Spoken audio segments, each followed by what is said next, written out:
અને લવિંગજીભાઈ સૌથી વધારે ગાંધીનગરમાં જોયા છે એવા કેટલાય લોકોને એમણે જોયા છે. બહુડા પકડી પકડી લઈ જવા પડે, કાનમાં જઈને કેવું પડે કે હવે માળા પકડો કે ના, એક ચાન્સ આપો. પણ એક વાત લખી રાખો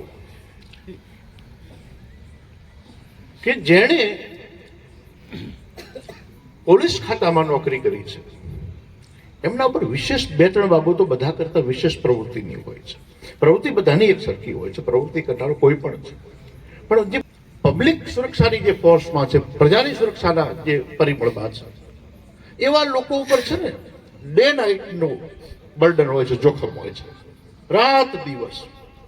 અને તમને નીકળે ત્યારે એમ લાગે, ગાડી લઈને નીકળે, કેટલી આ લોકોને આમ ભવ્ય પેલી છે, પણ રાતે હકે સુઈ ના રહીએ.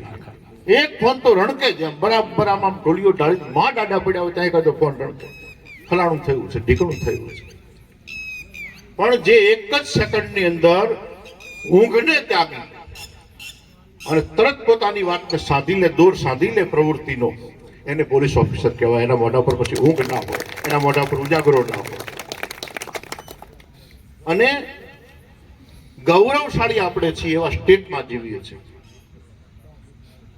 કે જે સ્ટેટમાં જ્યારે પોલીસ અધિકારી નિવૃત્તિ થાય ત્યારે એના આવડા મોટા છે ને વધામણા થાય છે, આટલી મોટી છે ને એમના સ્વાગતો થાય છે.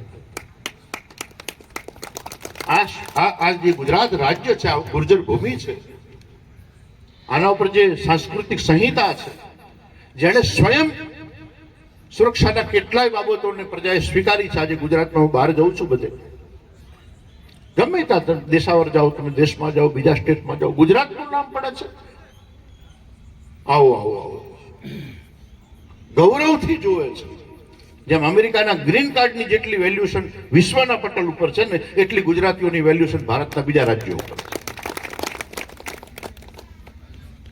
ભારતીય પ્રજાએ, એમાં ગુજરાતની પ્રજાએ બાબતમાં ક્રાંતિ સર્જી છે કે જેણે કોઈ દિવસ પોતાની મર્યાદાઓને સુરક્ષાની દ્રષ્ટિએ ઓળંગી નથી.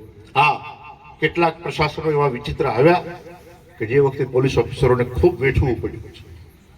એ તબક્કા જેણે પણ પાર પાડ્યા છે એ ઓફિસરોને પણ વંદન આપું છું, એ પ્રજાને પણ વંદન આપું છું, એ જનરેશનને પણ વંદન આપું છું. એટલે પ્રવૃત્તિ ને નિવૃત્તિ એક વાત લખી રાખ.